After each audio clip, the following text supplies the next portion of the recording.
And when he was 12 years old, they went up to Jerusalem after the custom of the feast.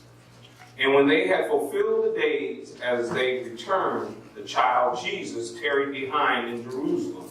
And Joseph and his mother knew not of it. But they, supposing him to have been in the company, went a day's journey, and they sought him among their kinsfolk and acquaintance. And when they found him not, they turned back again to Jerusalem, seeking him. And it came to pass that after 3 days they found him in the temple, sitting in the midst of the doctors, both hearing them and asking them questions.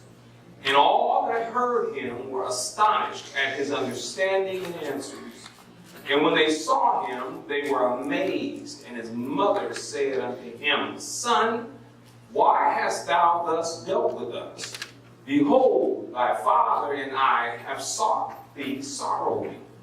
He said unto them, How is it that ye sought me? Did you not know that I must be about my father's business? All right. And they understood not the saying which he spoke unto them. He went down with them and came to Nazareth, and was subject unto them, but his mother kept all these sayings in her heart. And Jesus increased in wisdom and stature, and in favor with God and man. Amen. I want to continue. This is part 2 of an amazing child.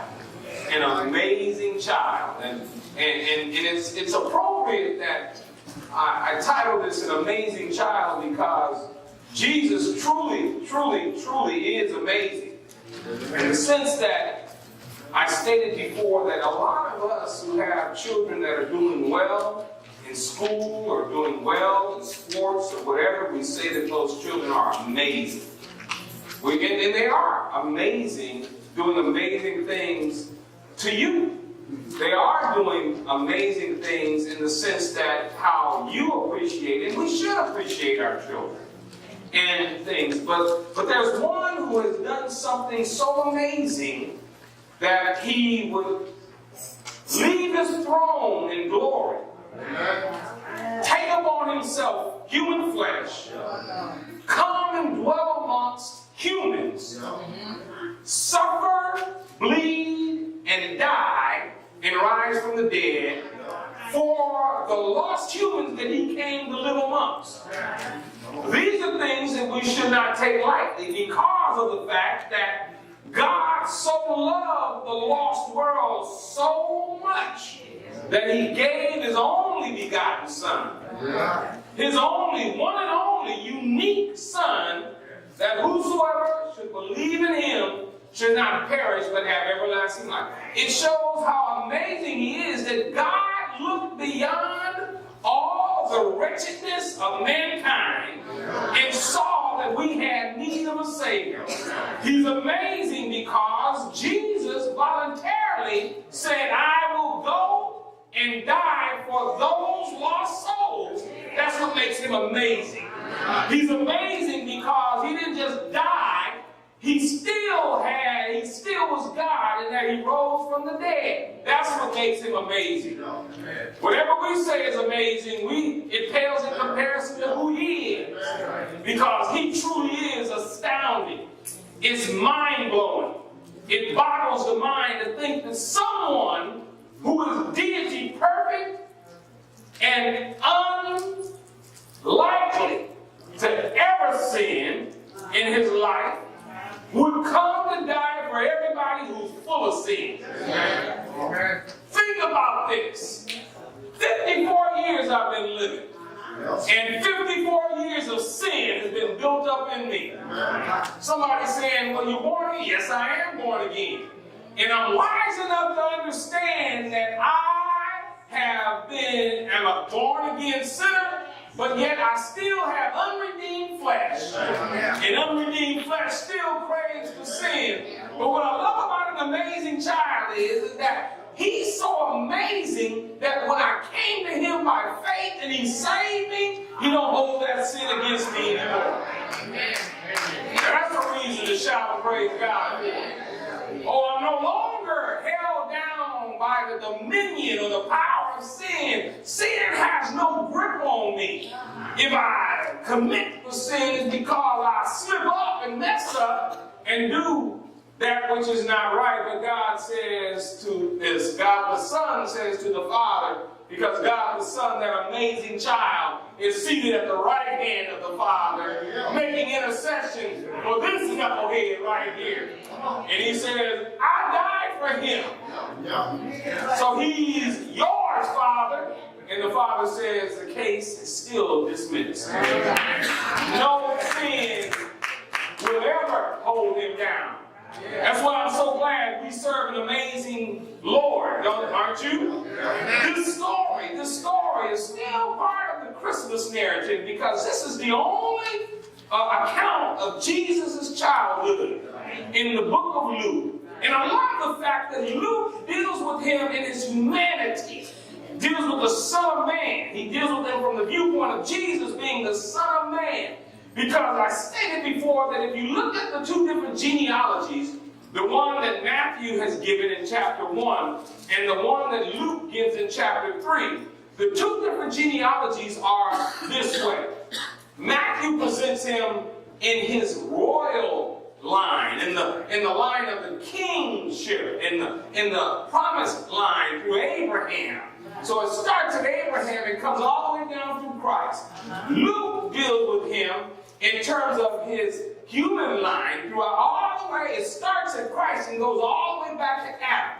So the fact that Matthew was written to the Jews, and yet Luke, being a Gentile himself, has written because he can identify with Gentiles. And so since Christ came to the Jews first, but yet he still didn't just come to the Jews for the Jews only, because the Word of God says in Genesis chapter 12, I believe it's verse 3, he says, for in you, Abraham, shall all the families of the earth be blessed. And when he was telling Abraham, he was saying, Abraham, through you is going to come the salvation for all mankind. And so that's what makes me happy. So Luke deals with him in his humanity. You can see that written all throughout this text, the human side of Christ. And what's so amazing about him, and you try this and tell me if you can accomplish this, he was undiminished deity in perfect humanity. We lose on both fronts.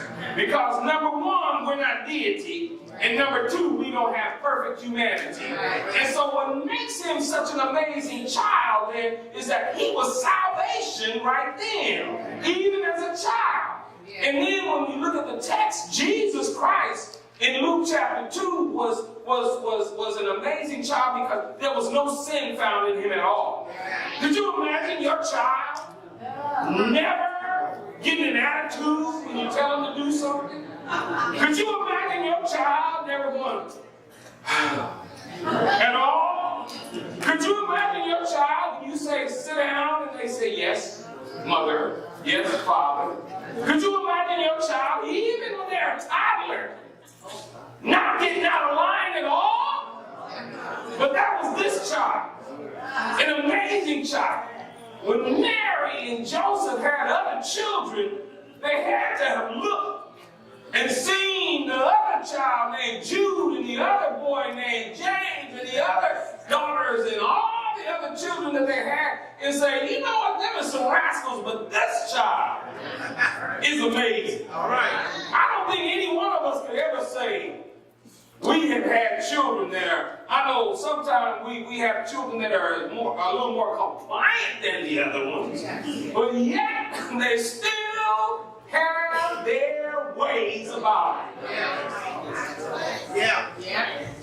But this amazing child right here had some amazing parents. God knows how to give to someone something and somebody that can take care of them. Mary was a tremendous mom. Joseph was a tremendous stepdad. Joseph, knowing the situation, was an amazing stepdad in the sense that he knew that Jesus was not his natural born son, but he raised him just like he was.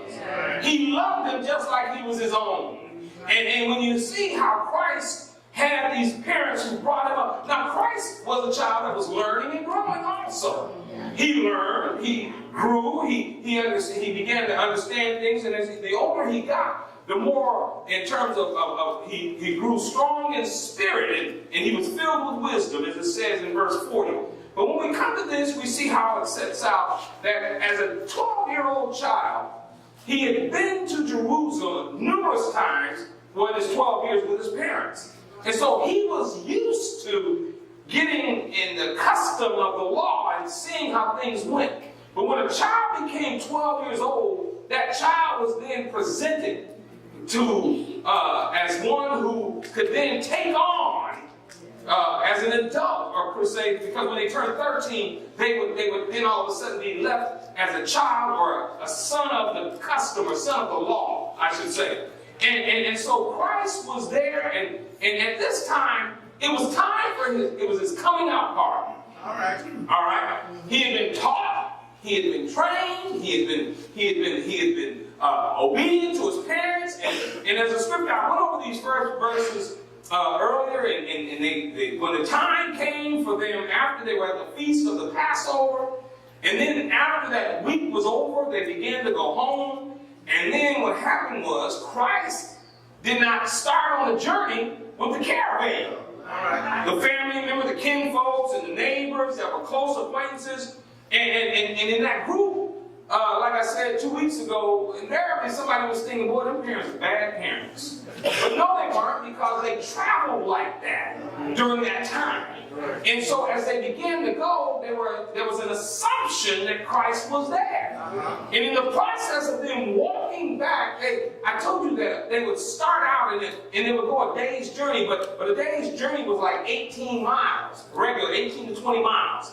So it took, when they would leave, they left starting off. They didn't go when you just leave from the place after the feast. They would take their time just in case they forgot something. And so once they got about 8 miles away, then they began to look around and say, where's Jesus? Where's Jesus? Where's Jesus? And then they saw that Jesus wasn't with them. So that was one day. Then they started back to Jerusalem. And then when they got to Jerusalem, they began to search for him. That was 2 days. And then the next day also they were searching for him. Now I can imagine they became frantic, trying to find where Jesus was. They couldn't find him. And then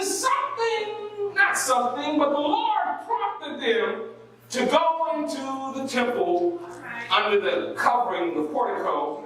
And then they saw, here's Jesus sitting in the midst of the doctors of the law, questioning them and answering their questions, hearing and answering, the Bible says, intently listening to everything that was said.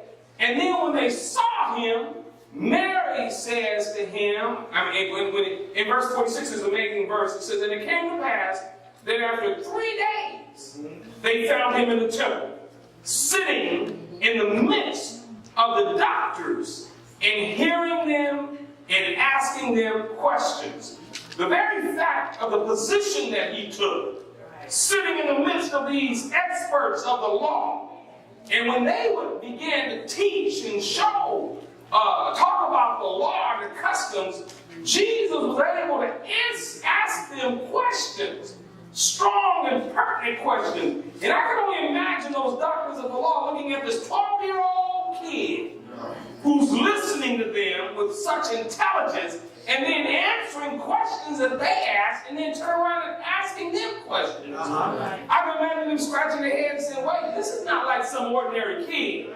This is an amazing kid, right? And then again, he wasn't combative, or he didn't stand in opposition to them, and he took a place of respect and of their authority. But yet, when he would answer the question, they would go, whoa, he's got some intelligence with him.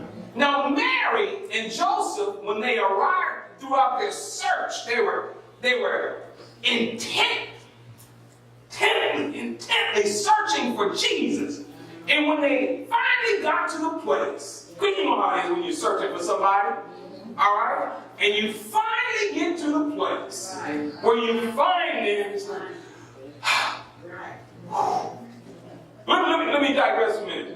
It's like when your child is late coming home one night. They won't answer the cell phone. All right? And you're nervous, but you're angry. You're praying that they're fine, and if they're fine, I'm going to wring their neck.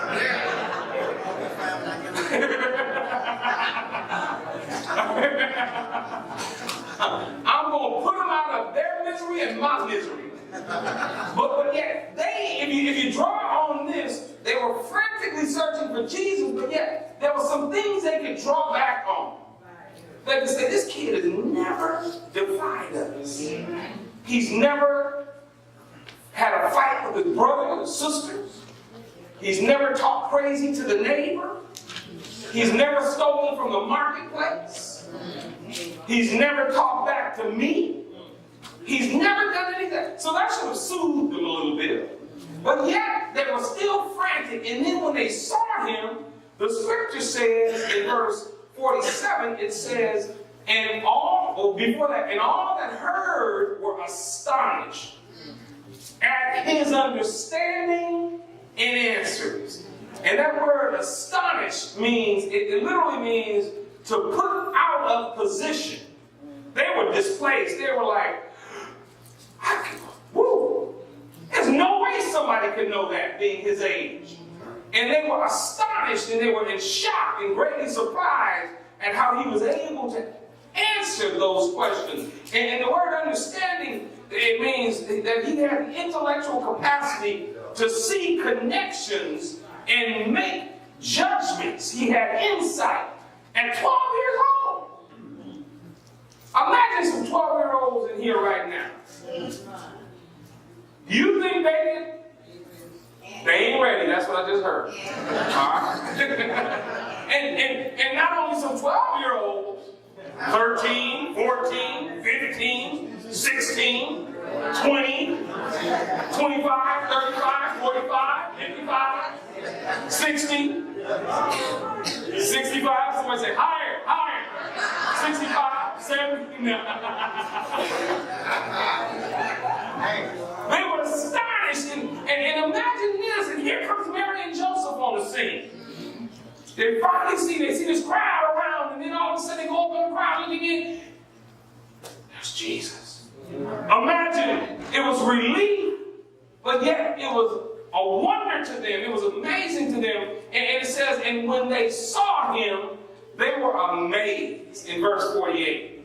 And that word means to strike with astonishment. Joseph and Mary were struck with astonishment by what they saw and heard. He says, even they had not fully realized the power in this wonderful and amazing boy. Verse 48, and when they saw him, first thing, and then they were amazed. And his mother said unto him, and notice that his father did not speak. And that's unique to Luke, because again, Luke presents him in his humanity. But yet Luke Luke is now dealing with an issue of the transition from Jesus being under his mother and father, his earthly father, to him now being under his heavenly father. And so he's presenting a picture showing that, wait a minute now, yes, he did come being born as a child, but he needed to let Mary and Joseph know he's not going to be with you always. Because his mission was not to come be your son only. His mission was to come and save the earth, or the lost mankind. He even made some statements. He said, I came to seek and to save that which was lost. That's what Jesus made a statement, right? He didn't say that as a child, but yet we know that he said that. And that was his purpose. He didn't come to be Mary's and Joseph's child. He came to be the Savior for you and I. And therefore, he had to be a man who was perfect in his humanity, but he still had to be deity. He had to be God himself. Why is that? It's because no human being could ever satisfy the righteous demands of God for perfection in the death of one who would die for the sins of everybody. So that's what makes Jesus an amazing child and so unique. And so Mary said to him, the King James says, she said, son. But the Greek word that was used is not weos, which is son. The Greek word is teknon, which means child. And so when she said that, she was calling him child. It didn't sound like she was angry. She just said child. All right? She was putting him in a place where you're a child. And saying to him, why have you dealt with us? Because you expect children to do childish things, right? Children are oblivious to some things sometimes when they see something, but yet he was old enough, and she said to him, child, as though you're my child right now, but why have you done this to your father and I? She said right here, she said, because behold, we have sought you, we have intensely searched for you, and we were at our wits' end, sorrowing, sad, and didn't know what was going on. Thinking the worst, you think the worst. And thinking the worst was going on. And then Jesus, when Mary said that, Jesus had an answer that no one would expect. When you look at what he said, and Jesus was asking her in surprise, and he said, why is it, or how is it that you were seeking me? How is it that, well, don't you know? Yes, I've been with you for 12 years, but how is it that you're seeking me? In other words, don't hold on too tight. There was another situation after he rose from the dead. You remember Mary Magdalene? When she came and she knew Jesus was alive, and she reached up and grabbed him and held on to him. And we see it, and it says, touch me not. And we think but it means don't hold on and grasp on to me, for I'm not yet ascended to the Father yet. And Jesus was saying right here, he said, how is it that you sought me like you did? Because I didn't come here to stay like that. I'm on a mission for lost mankind. He said, now, I would think that didn't you know that I have to be about my Father's, it says business, but the word business is not in the original text. And in the word about is the word in. So it's been there. Did you not know that I must be in my Father's house, the place, the temple where his presence is known? Did you know? Now, you and I have to view ourselves as have been lost at one point. And if you don't know Christ as your Savior, you're still lost in sin. And you don't even know what life is about because you haven't begun to live yet. You could be 50, 60, 70 years old, and if you're still unsaved, you're still lost.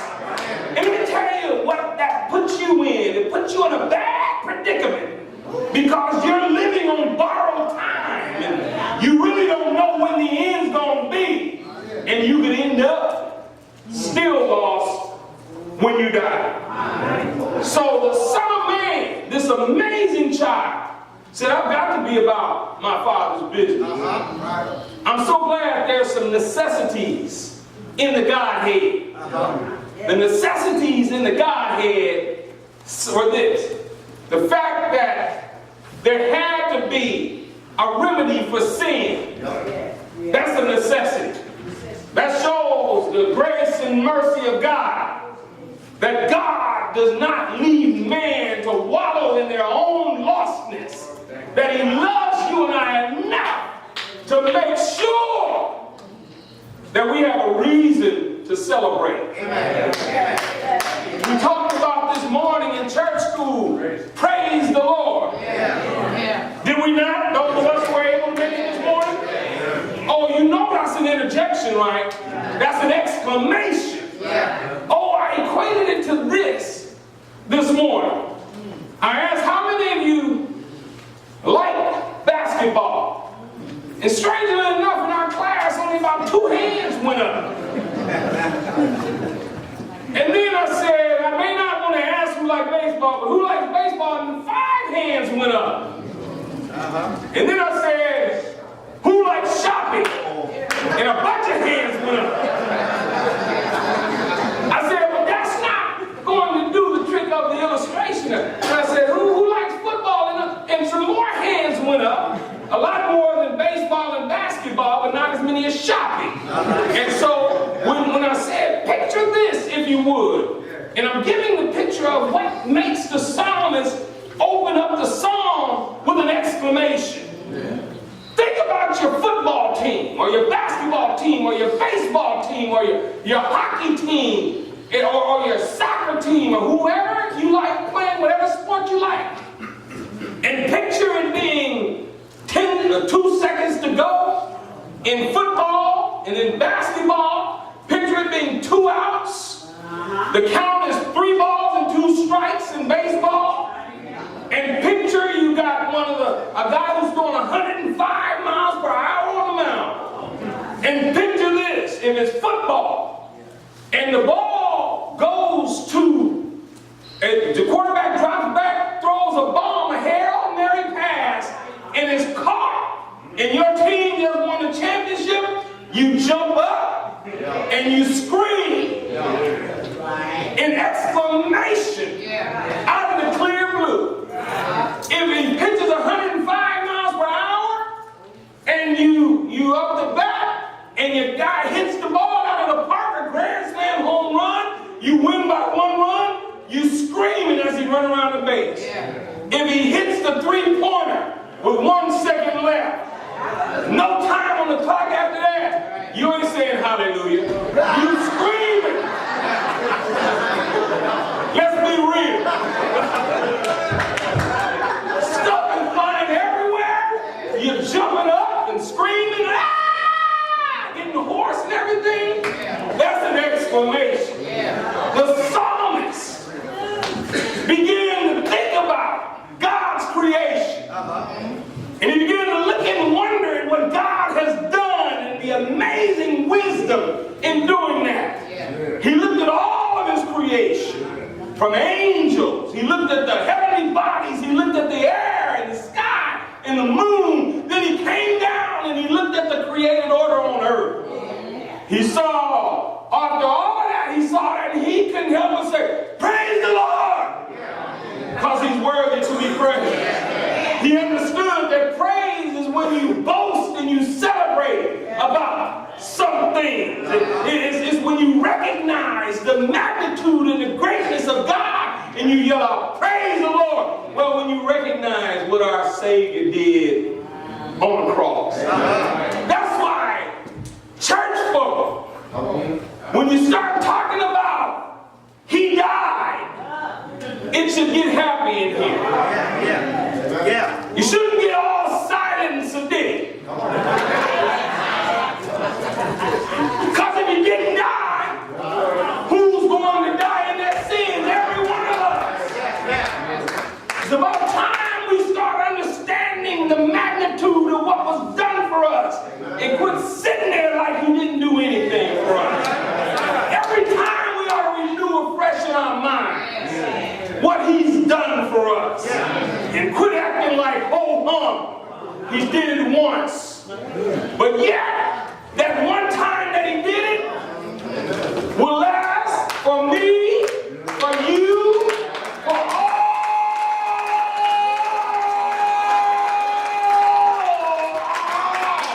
eternity. One time he died, was in the grave, and then he got up. Oh yeah! He got up! He got up! He got up! That ought to make us shout for joy.